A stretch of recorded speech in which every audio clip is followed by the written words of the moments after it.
Hello, everybody. So this is the second part of a two-part video. I recorded the first part yesterday, which looks at why the Night of the Long Knives was important. In other words, it's focusing in on its immediate consequences, the factors that were known at the time and understood at the time, but also the wider significance, perhaps factors that were not so much appreciated at the time, but the advantage that we as historians have of perspective gives us. We can see the bigger picture. So what you're looking at here is is as far as we got in the first part of this lesson. Okay, so as you can see, we've mapped three of the strands of the mind map, and the key points. We looked at the key players, talking about how one of the immediate outcomes was the sort of emergence of Hermann Goering, and in particular the SS led by Heinrich Himmler, within an internal power struggle within the Nazi movement, at the expense of the SA that fell into relative decline from that point onwards. We'll come back to that one and develop that one a bit further. But also the actual executioners. So also the army, the Reichswehr, the great proud Prussian army, provided the transport and the weapons on that particular night for the SS to use. So they, as a non-Nazi movement, as a conservative movement that had backed the Nazis, have now become complicit, and that was reinforced by the oath of August 1934, following the death of Hindenburg, and in a sense, from that point on, it became very difficult for the army, in a sense, as partners in crime, to disentangle themselves from the Nazi movement when they, at a later stage, realised that they had been hoodwinked by the Nazis, because they never really appreciated Hitler's long-term ambitions, which had been largely not hidden but downplayed. And so the army had not really given those serious consideration, in particular the aggressive expansionist ambitions in the East. We then looked at the immediate consequences and talked about two of them. First of all, the death of President Hindenburg, a month later, who died peacefully in his sleep. And of course, the way was now open for Hitler to merge the position of president and Chancellor, the head of state and head of government, into one new title, which was Führer und Reichskanzler. We talked a little bit there in yesterday's video about how this was, in a sense, the ultimate triumph for Hitler. In comparison to, say, Mussolini in Italy, he was never able to overcome that final obstacle. In Italy, the head of state, who was the king, was never taken over by the party. It was never brought under Mussolini's control. And of course, the position of head of state controls the armed forces. And that was a major problem for Mussolini during World War II, when the king and the army turned against him. Whereas for Hitler, he's now captured the position of head of state, the presidency, and by doing that, he's captured the position of the army. And there again, at that point, the second consequence was that issue about the loyalty, the public oath in mid-August of all 100,000 members of the army to Hitler. And it made it very difficult at a later stage, when many senior members of the army morally wanted to oppose Hitler's plans during World War II. But because of the oath, for many of them, it was difficult to actually step away from that. And then we finished off yesterday's video by looking at the long-term consequence, the Reichswehr, and develop that a little bit further. Okay, so talking about a proud old institution controlled by the Prussian conservatives, and how they had consistently supported Hitler, his back to power, but in a sort of blind way, by focusing in on Hitler's medium-term aims. And of course, Hitler's medium-term aims appeared to be honest and fair and with integrity, to revise the terms of the Treaty of Versailles, to do this without having to go to war, to persuade the Allies over the conference table, to allow Germany to increase the size of her army. That was only fair, and to return land that had been wrongfully taken from Germany because it was the right German land, etc., etc. And of course, the army also valued Hitler because he was creating a strong authoritarian government that was removing from the lawmaking process the participation of ordinary common people represented in the Reichstag. But there's the point. They believed that Hitler's ambitions would stop with those medium-term aims, and what they hadn't really taken into account or taken seriously enough, that Hitler had much greater long-term ambitions, which was for living space for the German people, and that there was nothing honourable there. This was not nationalism.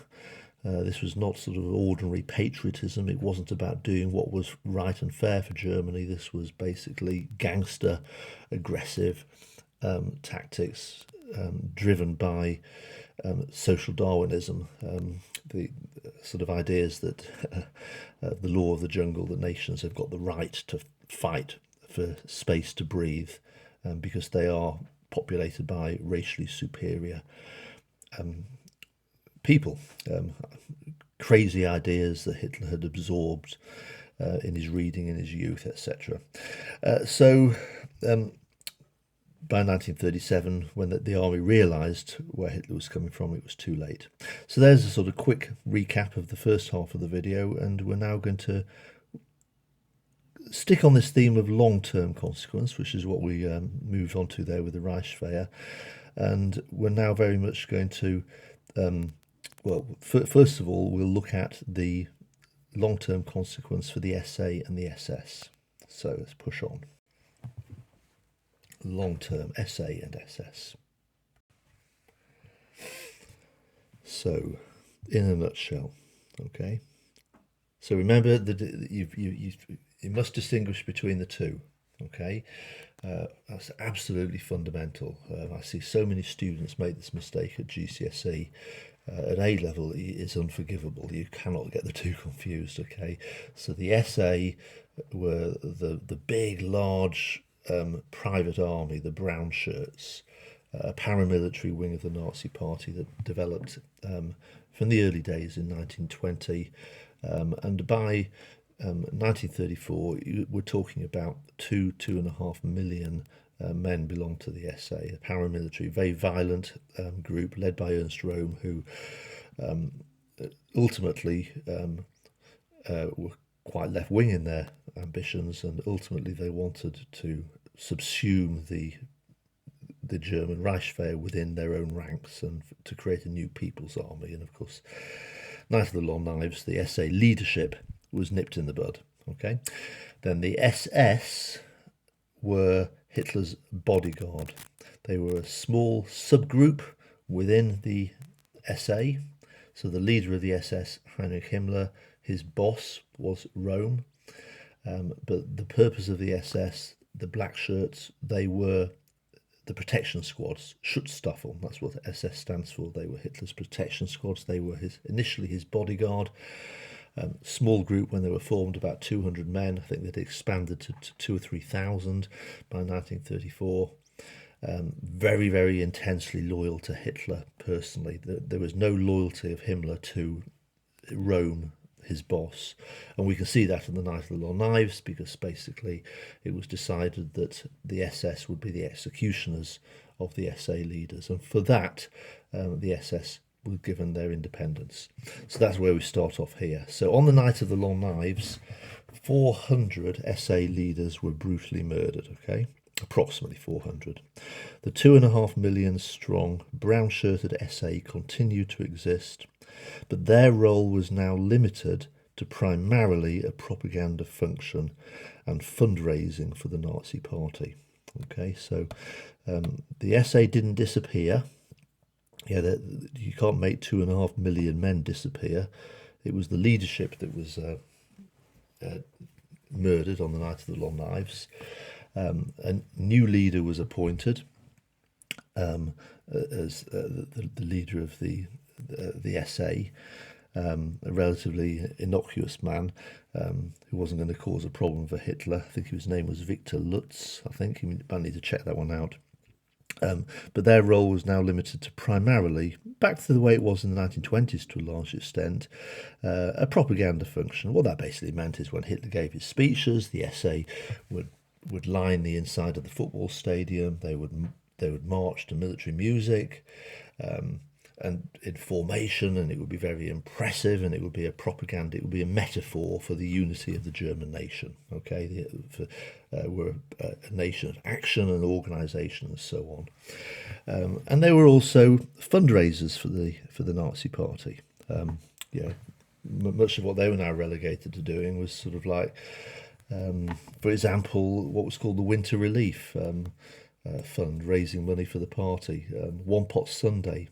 Once every month on Sundays, the SA would go around knocking on doors and asking for contributions, and they would be saying, okay, for this one Sunday, don't have a 3-course meal, only have a 1-course dinner, and the money you've saved from the other 2 courses, put it into the pot here, or put it into the can, and that was a way of partly raising money for the party, but primarily demonstrating national unity and solidarity behind Hitler. As a good national comrade, Germans were supposed to do those sorts of things, and nobody would dare not to contribute when the SA knocked on people's doors.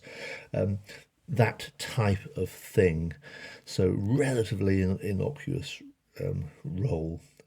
Yes, they were a visible threat on the streets. People were aware who the SA were. You didn't mess around with them. They were part of what we call the shadow state. So, people who were not Nazis, who were running any organisation, might be a school or whatever, would be conscious of the fact that these men were hungry for your job. If you didn't do your job well, there was a risk that it may be given to somebody from the party or the SA. But generally speaking, they were relatively unimportant, and they would never really be a problem for Hitler again.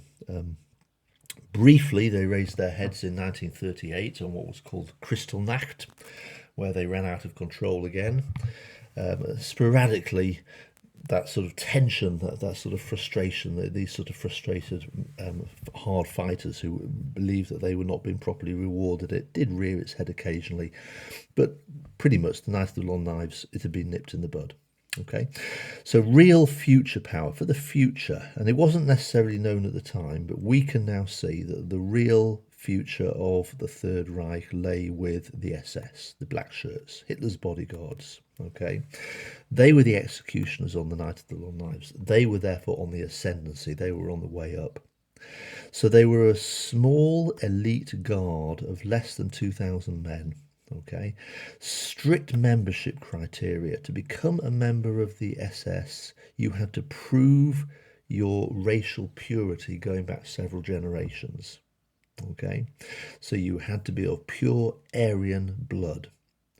So they were very much seen as the elite, and I don't want to go into all the details. Now's not the place to talk about who the SS were. There's a great chapter about the SS in the second volume of Noakes on Pridham, and about this sort of notion of racial purity, and it was very extreme in the sense that he modelled the SS almost like he actually modelled them on the Jesuits, a medieval Catholic order. There was nothing religious about them, but the discipline was very rigid. So absolute, not allowed to drink or smoke, etc., etc. They were expected to live very, very pure lives, etc. So, but absolute loyalty to Himmler, and their loyalty was to Hitler alone, to nobody else, not to the Nazi Party, but to Hitler alone. So as a reward for their service on the Night of the Long Knives, that was when they were given full independence. They were not subordinate to anyone else, not to the SA, not to the Nazi Party.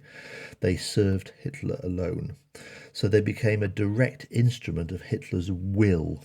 Okay, that word will, it means what Hitler wanted. Try to use that word, Hitler's will. It was used at the time by the Nazis.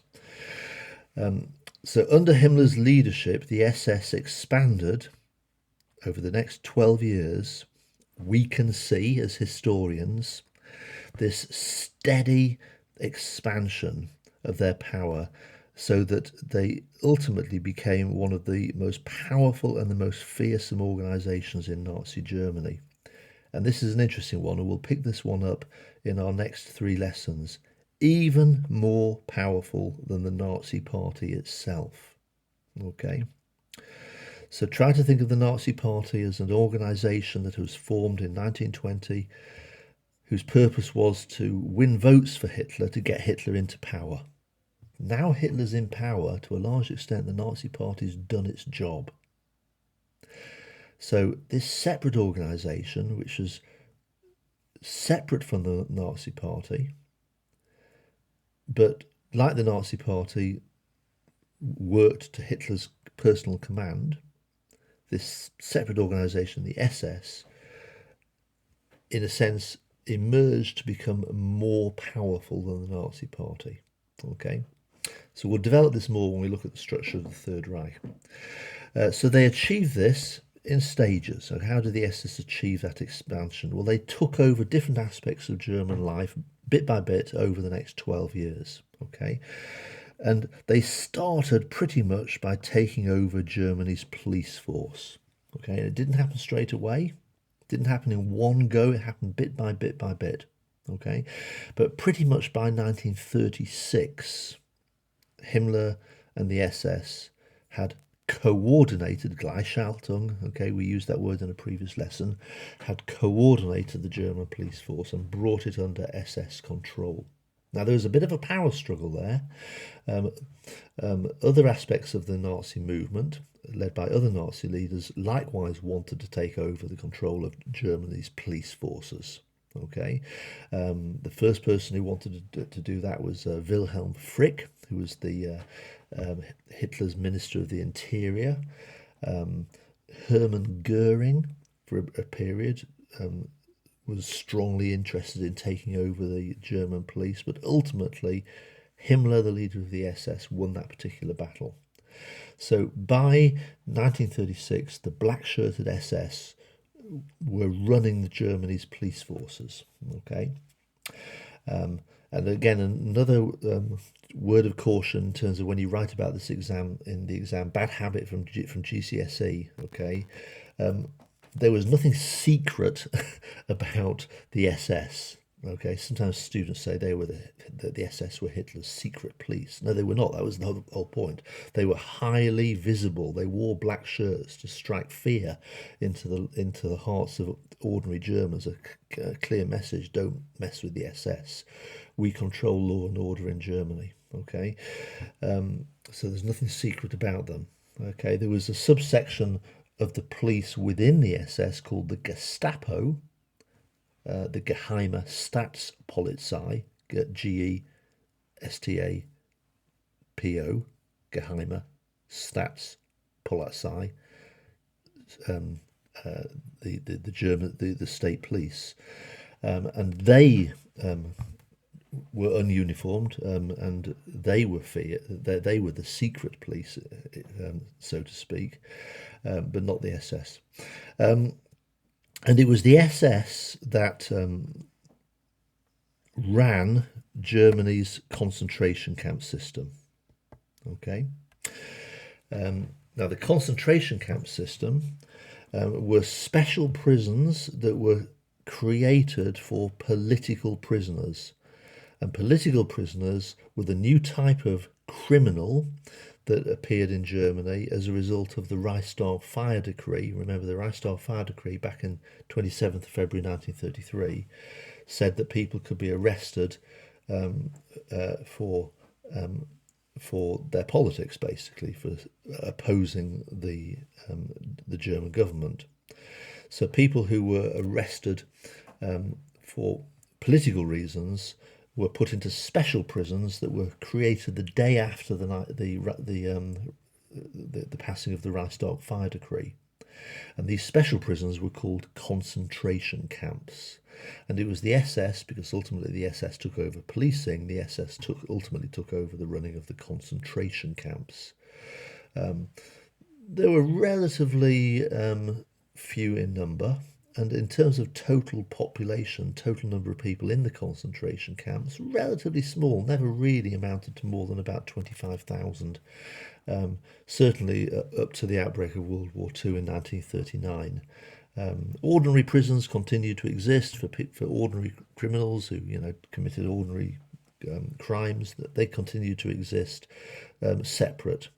But the concentration camps were primarily for the political prisoners, in particular the communists at first. But increasingly, over time, other types of people were put into the concentration camps. And from 1938 onwards, German Jews were often put into concentration camps. But again, don't confuse the concentration camps with the extermination camps that were created during World War II in the occupied eastern territories like Poland, which were a special type of concentration camps adapted for mass extermination. The mass extermination of Jews, for example, on the whole did not happen in Germany. It happened in occupied Poland and only during World War II. So the SS ran the concentration camps. Ultimately, the SS attempted to control all aspects of German life. Okay, that was ultimately Himmler's ambition. He wanted to control everything. He wanted ultimately to take over the running of propaganda, the running of big business, and so the SS, almost like a disease, a sort of nasty disease in a sense, very dangerous, sort of like infiltrated all aspects of German life. By World War II, its presence was everywhere. Okay, but that gradual expansion was gradual. It happened over time. So, especially during World War II, 1939 to 45, in particular, they expanded their power in the occupied territories of the East. Okay, in particular Poland. And also the Soviet Union, when Germany invaded the Soviet Union in the summer of 1941 in the occupied territories of the Soviet Union. And Himmler was tasked by Hitler with the racial cleansing policies in the East, which eventually became called the Holocaust. Even the German army, okay, which we've kept emphasizing, Hitler did not need to take it over. He did not want to have it taken over by the Nazis because he valued their loyalty and their efficiency to interfere too much with the running of the German army. But even the German army, by the second half of World War II, was increasingly being infiltrated. Lower ranking positions in the German army, lower ranking officers were increasingly had been educated through SS schools, so the SS was starting to creep into the German army, and the SS also, in the latter phase of the war, formed their own separate military section called the Waffen-SS that fought alongside the regular army, for example, defending Berlin at the end of the war. Okay, so lots there in that bit of quite a lot of anecdotal information I gave to you, which hopefully you find interesting. I'm going to move on. Detail beneath. So with this, you just pause the video and try to pick up the details there. But I've obviously covered a lot of that in a nutshell. Okay, so there's the point about the essay. A nice word there to use it. They were emasculated. Would never become a significant political element again. The new rising force with the SS, the major power element led by this man here, Himmler. Ernst Römer's gone, and that steady expansion at the expense of other party organisations such as the Nazi Party itself and the SA. Okay. So I've added that one in, and we've now got one final strand that we'll do in two sections, which is Kershaw's book, The Hitler Myth. Now, a reminder, and I talked about this at the beginning of the first video, and if you go to this slideshow, the links are at the beginning. I've actually recorded two other YouTube videos in which I walk and talk you through a key chapter in Kershaw's book, The Hitler Myth, and that chapter is called Führer Without Sin. Okay, and there are two YouTube videos, they total an hour, and I go through the key points that Kershaw is making, so you can get a lot more information from those two videos. All I'm doing here is I'm going to give a potted summary of the key arguments. So the key one is what we call the safety valve. So, bit of an introduction here. Kershaw is still alive today. He's still writing books. He's a great German historian. Kind of like, so he's a historian of Germany. He's a British historian. He's kind of like on a par with Richard Evans, in my view anyway, and that's a personal view, as the sort of the great historians of the Nazi era. Kershaw is most well known for writing a really groundbreaking double volume biography of Hitler. I think it was published in the 1990s. Can't remember the exact date. But before that, in the 1980s, late 1980s, he published a groundbreaking book that kind of got him the recognition that he opened the way for him for his recognition that he has today. And that book was called The Hitler Myth. Okay, now in this book, he talks about how he follows the career of Hitler and looks at how it intertwined with this sort of a German natural sense through German history, in which German people have looked for heroic leadership, heroic leaders. Okay, so I'm not going to go into all the background of that, because you could go back to Bismarck and so on and so forth, and the reasons for that. But the ultimate sort of like point that he was making is that perhaps more so than any other country, there is a tendency through Germanic culture and history to look up to strong personalities, okay, that could lead their country, in particular in difficult times. And Kershaw picks this up and obviously looks at the Nazi Party itself, formed in the 1920s in Weimar Germany, and how within the organisation of the Nazi Party, this sort of notion of a leader having personal characteristics entitles them to have absolute power. And so Hitler very early on acquired the title within the Nazi Party, Führer, which basically means you owe unquestioning obedience to the Führer. Now, obviously, in the 1920s, the Nazi Party were not in power, and so Hitler's authority was only within the Nazi Party itself, but he had absolute authority, and Kershaw uses the term the Führer principle. Okay, and that sort of principle is one of absolute leadership at all levels in the sort of pyramid within the Nazi Party. So if you imagine, there's Hitler at the top, and Hitler gives orders to the senior Nazis. So he has absolute authority over those senior Nazis. And each of those senior Nazis will then give orders to middle-leading Nazis, and those middle-leading Nazis owe absolute loyalty to the senior Nazis. Okay, so it's a very disciplined command structure, and at all levels in that chain command, it's based on we owe obedience to the person above us, not because of the office they hold, but because they possess superheroic personality traits which gives them the right to lead. And this sort of notion of the Führerprinzip comes out of that sort of phrase we've talked about before of social Darwinism. The Nazi Party, fundamentally, their attitude was based on the principle of struggle, the law of nature. That in the law of nature, sort of if you go into the jungle, weaker animals do not respect a lion because the lion holds an office, has got a title. They respect the lion because the lion is strong, okay, and ruthless. So you keep your distance, okay. So the notion of obedience and respect is based not on office, but is based on personality.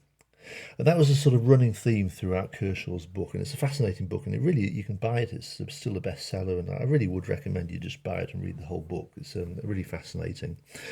But the chapter in which he looks at the significance of the long knives is the one that I want you to read and to pick up on, okay? Because in this book he demonstrated that the Night of the Long Knives enormously increased Hitler's personal popularity with the German people, okay? At the expense of his own Nazi party. So what this is basically saying is what Hitler did, like that lion in the jungle, he demonstrated his personal strength. Because he stepped in and he resolved a crisis within Germany by taking decisive action that actually required him to murder leaders within his own party and to support leaders that were not Nazis, the army. And that brave decision he took out of the goodness of his heart for the German people to restore order to Germany. And of course, what Hitler had done on that night, he had stepped beyond the law. It was illegal, okay? He ordered murder on the spot, and that was illegal. But like the lion in the jungle, Hitler's justification was sometimes the laws of the country, because they're made by mere mortal men, lower, inferior people who are not as good as me, that sometimes there is a need for the lion of the jungle to be able to do what he does, because the lion possesses those superhero traits and knows what is best.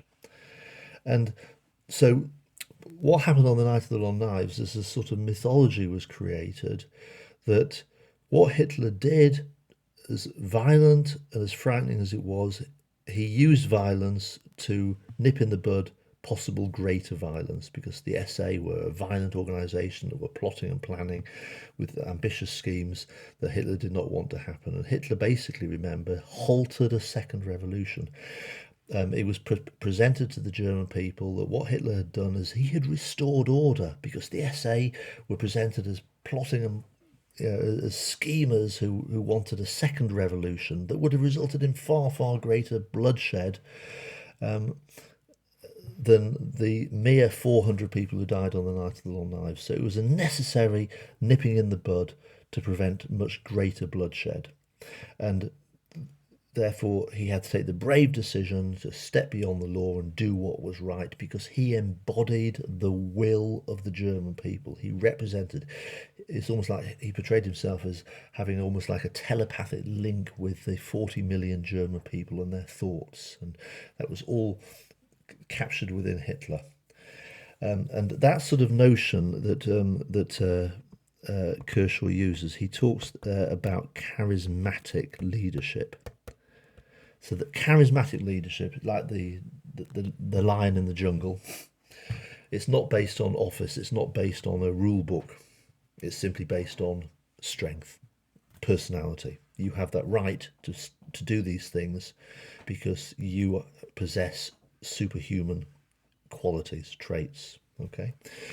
So what Hitler had done on the Night of the Long Knives was to take decisive action to nip in the bud, okay? And he had stepped in against a key party organisation, the SA, okay, the brown shirts. And by doing this, Hitler had presented himself as a leader who was even prepared to take firm, swift action against his own organisation to protect the German people. So in the minds of millions of Germans, in the future, because obviously Hitler has created a dictatorship in which the country is being run by Nazi party organisations.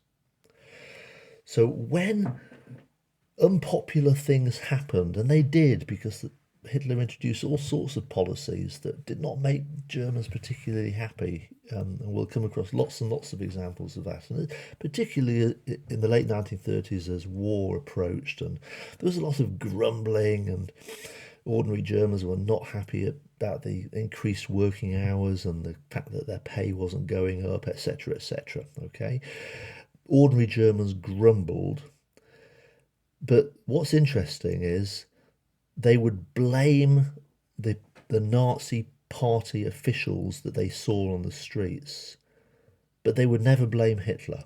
And you would hear on the streets saying, yeah, we don't like what's happening at the moment, but if Hitler knew about what was happening here, Hitler would take decisive action to deal with this, because he did that back on the 30th of June 1934.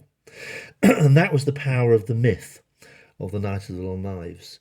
It acted as a safety valve. So when ordinary Germans were unhappy and were grumbling, if there hadn't been a Night of the Long Knives, the argument is then possibly ordinary Germans may have opposed Hitler.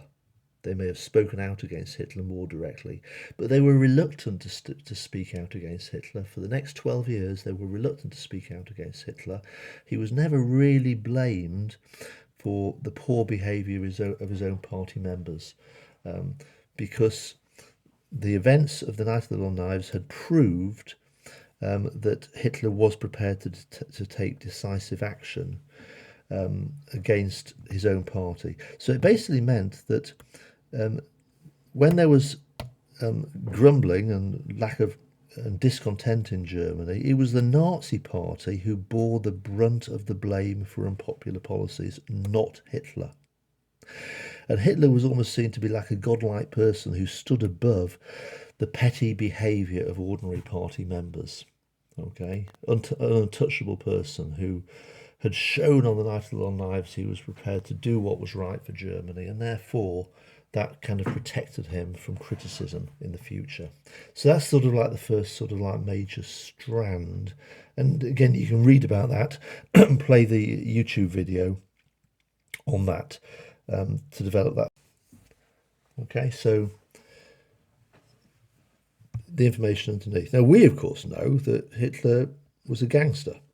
Yeah, he ordered murder. Okay, he'd always, until prior to the Night of the Long Knives, presented himself as a lamb, but yeah, he was actually a wolf in lamb's clothing. And what he did on the Night of the Long Knives is he dropped the camouflage. Yeah, we can see what he really was. He was not a normal politician or a respectable leader of leader on the world stage. He was basically a thug, full stop. Okay, we can see, that he dropped that camouflage of being a respectful and legal. But what Kershaw does in the book, pages 83 to 95, essential reading, is he shows that ordinary Germans didn't see it that way.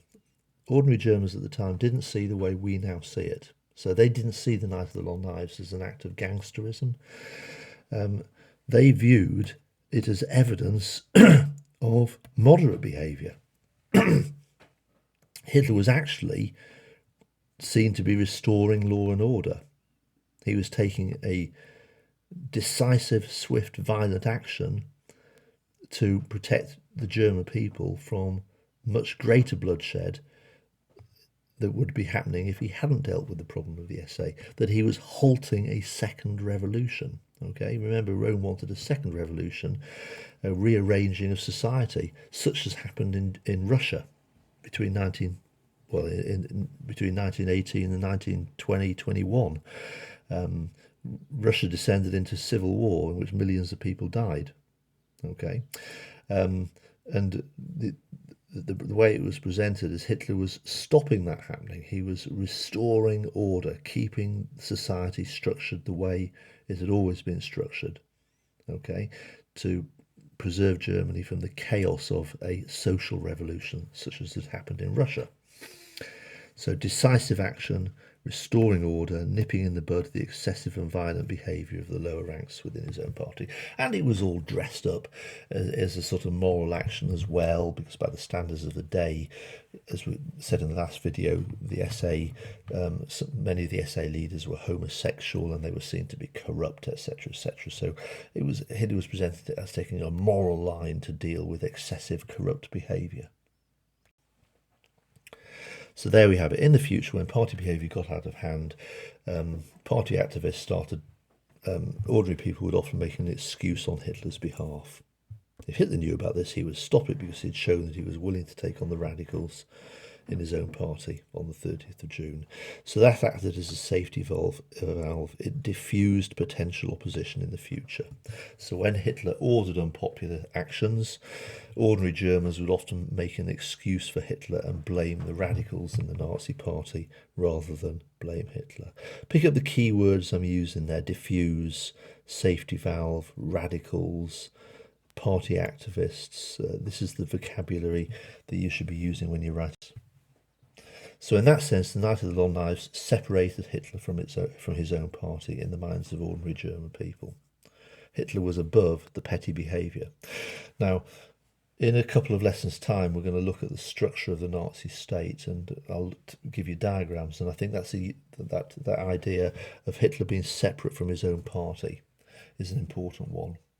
Okay, we've already started to develop that here. If you imagine there's H for Hitler. And we've already now said you've got the NSDAP, that's the party, and now you've got the SS. It's very separate. Okay, and also to an extent you've got the SA separate, and you've got the army separate.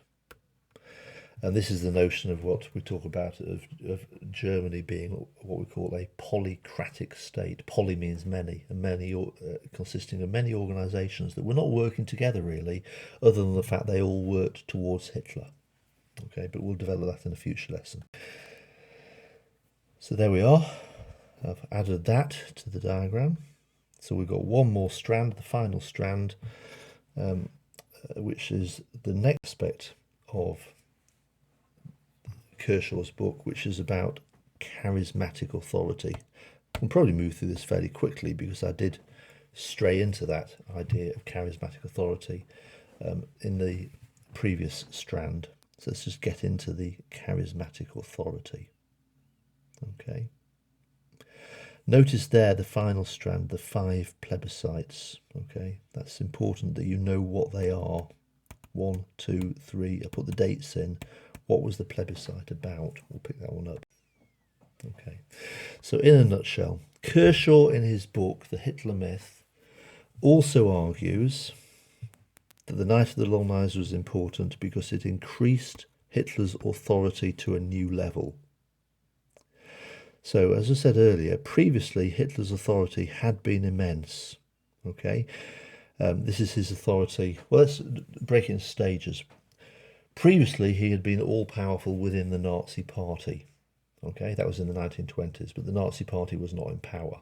So if you remember the Nazi party, you saw Hitler as the Führer. Okay, power, charismatic authority. Okay, you obeyed him because of his great qualities as a leader. But beyond the members of the Nazi party, ordinary Germans didn't see Hitler that way. He was just another politician. He was, perhaps a very rather unusual politician, but he was just another politician. Now then Hitler became Chancellor in January 1933. He became head of government. But that didn't change the perception of ordinary Germans who were not members of the Nazi party towards Hitler. They just saw him as the Chancellor. Again, a rather unusual Chancellor, but they saw him as a Chancellor. The head of government. Okay, in other words, Hitler's authority was based on the office he held. It wasn't based on superhuman qualities. He was Chancellor. Now, the office he held became more powerful through the Reichstag Fire Decree and the Enabling Act, okay? Because Hitler exploited those loopholes in the constitution to strengthen his power. Okay, so as head of government, he became more powerful. He could do more things. He could have people arrested without trial. He could pass laws by himself. But nevertheless, ordinary Germans didn't see him any differently. His power was still based on written authority. The written rules have expanded to give him more power, but his power is nevertheless still based on his office. Okay, so yes, an immensely strengthened office, but his authority is still based on his office. And that perception, which is the way we quite naturally and quite rightly view authority in our own lives, is what we call bureaucratic authority. Okay, give an example. I am the head teacher of my school. I teach you history as well, but I'm the head teacher of my school. The children in my school will follow the rules and they'll do as I tell them to do, but they will obey me as the head teacher, not because of my qualities as a person. They will obey me because of my office. I am the head teacher, and therefore I have rules for the school that I have a responsibility to enforce. That's bureaucratic authority. My authority is bureaucratic. It's based on my office, my position. When I was given the job, my job was defined by a set of rules about what I could do. Now, it was the same with Hitler as Chancellor of Germany. He inherited a certain set of rules in January 1933 when he became Chancellor that defined what he could do, and those rules have expanded with the Reichstag Fire Decree and the Enabling Act and the law for the reconstruction of the Reich of January 1934 and so on and so forth. But nevertheless, his power is still defined by rules. Okay, so that's what we're talking about there. The rules of the Weimar Constitution still defined what he could and couldn't do. But then on the 30th of June 1934, it all changed, the night of the Long Knives, because on that night Hitler stepped beyond the rules and he ordered the murder of more than 400 people. But he justified that action by saying that the rules, the laws that defined his position, because they wouldn't allow him to do that, and he had to do it for the interests of the German people, clearly the laws were insufficient, and clearly, therefore, he was greater than the laws that he was responsible for enforcing. So he justified his actions because he claimed basically there was a higher law, and that higher law was the will of the German people, and that's not written down. And because Hitler embodied what the German people wanted, that gave him the legal right to order the murder of the SA leaders. But this higher law, and it was a higher law, was natural justice. It was natural law, not written man's law. It was natural justice. And again, that sort of concept is very interesting because remember, keeps coming back to everything about the Nazi regime keeps saying social Darwinism, the law of nature, struggle, the survival of the fittest, the law of the jungle. Okay, so the essence of Hitler's worldview, and we use that phrase worldview, there's a German word for it, Weltanschauung. Again, I'll write that down for you, seeing as I'm using these words. Okay, so Hitler's worldview, Weltan, Schawung. Hitler's worldview was based on the law of nature, okay, in every sense. Struggle. And that kind of underpinned really what we're saying here, is that it was the law of nature that permitted Hitler, because of his indefinable qualities as a leader, so he said, which meant that he captured and had a a unique relationship and understanding with the German people, with their hearts and minds and their desires and what they wanted for Germany. So that therefore entitled him to take action. Okay, natural justice. And Kershaw talks about this, and he talks about this new type of authority as not being bureaucratic, because bureaucratic is too restrictive for a man like Hitler, but charismatic authority. The right in the eyes of the people to take action if necessary, stepping beyond the law, because of strong personality and heroic attributes. Okay, so it's the underlying theme of his whole book. Okay, and Kershaw looks through history, even before Hitler, at how there was something about the sort of German tradition and culture, etc., that perhaps would allow this sort of view of the world to appeal to the German people, and it certainly seemed to have an effect in 1934. So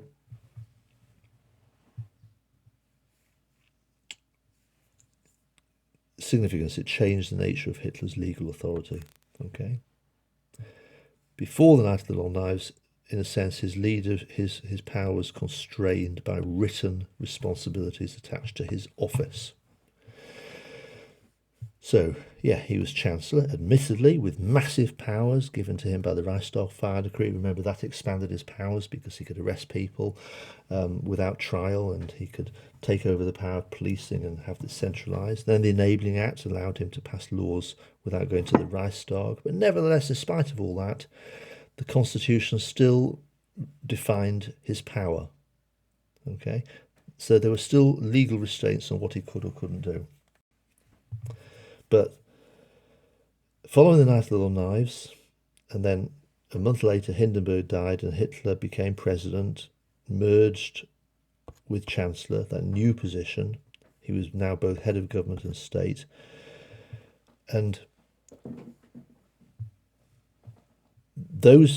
that new position, strictly speaking, it was still official. It was still a combination of two official positions. Chancellor was defined by written rules. President was defined by official rules. So strictly speaking, Hitler's actions were still legally restrained by the rules attached to those two officers. And that's why the Night of the Long Knives was significant, because what the Night of the Long Knives did is it added another level of authority, another level to his authority. So the outcome was greater than the sum of the two parts, effectively. So Hitler was more than just an official leader. Officially, he was Chancellor plus President. But what the Rome Purge, as the Night of the Long Knives is sometimes called, is it now made him a charismatic leader. And hence, using that word Führer as his new chancellor. Remember, the law of the 2nd of August 1934 called him Führer und Reichskanzler. Okay, it didn't call him President und Reichschancellor. It called him Führer, and that word Führer had been used only within the Nazi Party since 1920, and within the Nazi Party, Führer had that connotation of charismatic authority. So now Hitler is taking a term that means charismatic authority, and he is using it now within his capacity as leader of Germany. And charismatic authority means completely unrestrained authority, the right to step beyond what the law says you can or cannot do, because your personality gives you the right to do this. Okay. Hitler had charismatic authority before 30th of June, but only as Führer of the Nazi Party. The Night of the Long Knives changed that. Hitler now had stepped beyond the law, committed murder. No one stopped him. Okay, he claimed now to embody the will of the nation, so he starts to use the term Führer not just as leader of the party, but now as leader of Germany. And so that term Führer formed the basis of his charismatic authority. No other German leader before Hitler had used that term Führer to capture his authority. So from this point onwards, Hitler would repeatedly claim that he had the legal authority based on natural justice to step beyond the confines of his office. His authority came directly from a higher power, and that higher power meant he was the voice of the German people. He spoke for the German people. Now, I mentioned a minute ago plebiscites. Periodically over the next 6 years, Hitler felt necessary to sort of demonstrate this personal touch he had with the German people by calling a plebiscite. Now, a plebiscite, the word we use today is like a referendum. It's when the people are called upon to vote, put a mark on a bit of paper, but you're not voting for a party, you're just voting yes or no to a question. So periodically, when perhaps a contentious issue came up, Hitler would say, right, we're going to have a plebiscite. And this was the great opportunity to demonstrate through the result of the plebiscite that the German people wanted what Hitler wanted. Okay? So it was a yes or no vote that would give legitimacy to what he was doing. It was a way of basically demonstrating popular loyalty to himself and his policies. It was a way of demonstrating that he was the living embodiment of what the German people wanted, that he was expressing the will of the people. Okay, and that's why the plebiscites are important. Now, with each plebiscite, and the outcome was always fixed, it was always high 90%. Okay, the importance of the plebiscites was the day after, when it hit the headlines, and it was always the German people have spoken out. Yes, they support Hitler. Okay, so German people would read the headline and it would reinforce the message that Hitler was a unique leader who was leading Germany, not because he'd been elected into office in the way a usual leader had been, but because he embodied the will of the people. Okay, so the plebiscite demonstrated that he was the voice of the German people, and it gave him the right to do as he wished. Okay, so those are the plebiscites. Okay, there were 5 of them. So it was actually over a 4.5-year period, if you look at it. The very first one was in November 1933. That was interesting. That was before the Night of the Long Knives, when Germany pulled out of the League of Nations. The second one was a plebiscite following the assumption of the powers of the presidency. The German people were called upon, do you agree with this? And it was an overwhelming yes. The next one was in January 1935. There was a tiny, tiny region called the Saarland, very rich in raw materials, long disputed between France and Germany on the border between the two. And at the end of World War I, it was such mixed population, French and German, that in 1919 the Treaty of Versailles decided that it would actually be put under League of Nations international control until 1937, and then so until 1935. Then in 1935 the German people could, living in the Tsar, could have a vote about which country they wanted their land to belong to, and the overwhelming vote was to belong to Germany. And so the Tsar was then reincorporated into Germany. And there was a plebiscite over that particular issue as well. Do you agree with this? In March 1936, Hitler took a big risk and he sent his army into the Rhineland, which had been demilitarized at the end of World War I. Germany was not supposed to keep any soldiers in the Rhineland. It was still German territory, but because it bordered onto the French and France, and the French felt threatened by Germany, this border region, Germany was not supposed to keep any troops in there. Hitler took a big risk. He ordered the German army to move into the Rhineland, to take positions right up to the French frontier. It was against the terms of the Treaty of Versailles. By doing that, he was at risk. The French and the British and the Allies in general could have gone to war against Germany. No one did. So it was a big success. Hitler then called a plebiscite. Do you agree with what I've just done? I took a risk, but it worked. Do you agree with it? So that was that. And then likewise in March 1938, a similar risky strategy. Hitler invaded Austria, which is largely German speaking. It was an unresisted invasion. The Austrians did not fight back because many Austrians, Hitler himself was an Austrian, but many Austrians not all, but many Austrians supported that Anschluss, as it was called, incorporation of Austria within Germany.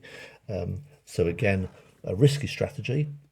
It could have resulted in war, because it was contravening the terms of the Treaty of Versailles. The British, the French and the Americans could have declared war on Germany, but none of them did. Hitler called a plebiscite. Do you agree with what I just did? And for all of those, an overwhelming vote of yes.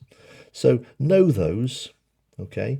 In particular, if you get a document question in section A in the exam and it's Nazi themed, then that's the sort of detail, understanding the context, look at the date of the document and knowing what was happening at that time, knowing those sort of key moments in German history is important.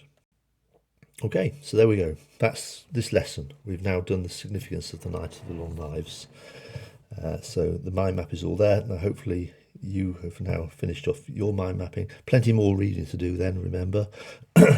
You got the Noakes and Pridham chapter, looking at the documents there. You've got an essay to start working on, which is on the seizure of power. And remember, make sure you read the Kershaw chapter and play my YouTube videos for that. Next lesson, we'll look at Hitler's approach to government. Then we'll start to we'll finish off this depth study with 3 lessons that look at how government worked inside the Third Reich. So to prepare for our next lesson, read 118 to 121 of the textbook and think about those issues there, okay? Now, many of those we've touched upon in this lesson, haven't we? Hitler had a rather unique approach, the Führer principle. It's a rather chaotic system, okay? Lots of separate organisations, not necessarily working together, but all working towards Hitler. Reasons why, we've kind of touched upon that, and it's linked there. The law of the jungle, that's what Hitler believed in. The argument that in spite of the chaos, Hitler's will, we talked about that, what Hitler wanted still prevailed. And in particular, look at this internal dynamic, something that's called cumulative radicalisation, but we'll pick that up in the next lesson. Hopefully this was useful for you. Thank you very much for your attention. If any of you want to message me, then obviously send me a message in the chat area of Microsoft Teams. Thank you very much. Bye-bye.